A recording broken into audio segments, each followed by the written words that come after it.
في جلسات البروتين او للناس اللي بتبقى عندها مشاوير سريعه كده، عايزه حاجه تبقى مجفف للشعر قوي، حاجه ما تفردش، مش عايزه استشوار. الاستشوارات غاليه واسعارها عاليه، انا عايزه حاجه تكون مجفف معايا، تقدر تساعدني في جلسه البروتين بتاعتي وتنجز لي التجفيف بتاع الشعر اول باول، ويكون برضو سعرها في المتوسط. النهارده جايب لكم افضل مجفف للشعر، حاجه امكانياتها معقوله وبسعر اقتصادي وشكلها كمان مميز. ده موضوعنا النهارده، سشوار 429 من VGR.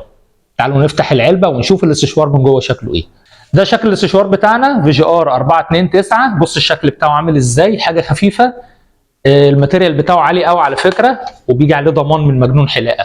ده شكله كده، بتفرد الاستشوار بالطريقه دي، الدراع بتاعه بيتفرد ويتني بالطريقه دي علشان يبقى سهل انك تشيله في اي مكان. وده الشكل بتاعه، وده اللون الجميل، وفي منه كمان الاسود تقدر تفرده بالطريقه دي.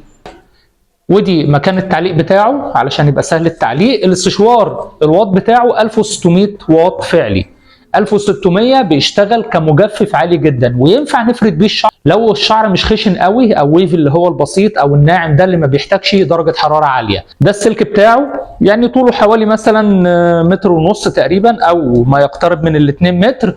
هنشغله ونسمع صوته عامل ازاي. بلاقي عندي هنا الزرار بتاع التشغيل، زرار واحد فقط، وعندي الزرار ده بتاع فصل الحراره عن الهواء. طيب زرار الحراره ده لما هشغل كده، ده كده اول مستوى، ده كده الصوت بتاعه كويس. المستوى الثاني، المستوى الاول اول حراره فيه 1200 واط، الدرجه الثانيه وهي القصوى بتاعته 1600 واط. الدرجتين سخونه مش هواء، سخونه مش هواء. طب يعني ايه؟ مش هيشتغل معايا هواء بارد؟ افرض الدنيا حر وانا مش عايز هواء سخن، هيشتغل معايا بارد ولا لا؟ هيشتغل معاك طبعا بالزرار ده، وبضغط عليه اثناء التشغيل بيحول الهواء السخن لهواء بارد على طول. فكده اقدر استخدمه الاثنين. لما هاجي بقى افرد الشعر الناعم، الشعر اللي هو مش خشن قوي ولا مجعد، يعني عايز كده شويه حراره كده واعمله بالفرشه يجي معايا على طول، هشغل على اعلى درجه حراره. الاستشوار زي ما انتم شايفين كده حاجه سهله الاستخدام، ماتيريال محترم زي ما قلت لكم، ومناسب جدا للناس اللي بتدور على مجفف سريع، مش عايزه استشوار، مش هفرد بيه، عايزه حاجه تكون المجفف بتاعها عالي. وينفع كمان للناس الكوافيرات اللي بيشتغلوا بيعملوا جلسات بروتين. لما بتطلب الاستشوار من عندنا، وهسيب لكم العنوان تحت في الانبوكس ورقم التواصل كمان، بيوصلك هديه صغيره كده من عندنا من سنتر مجنون حلاقه، وهي دي فرشه فينش او فرشه تجفيف بتساعد في الاستخدام مع الاستشوار. اطلب المنتج من عندنا دلوقتي، ان شاء الله يوصلك بالهديه دي طول ما هو متوفر.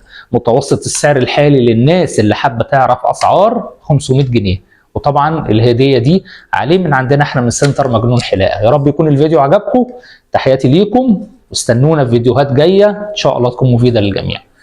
سلام.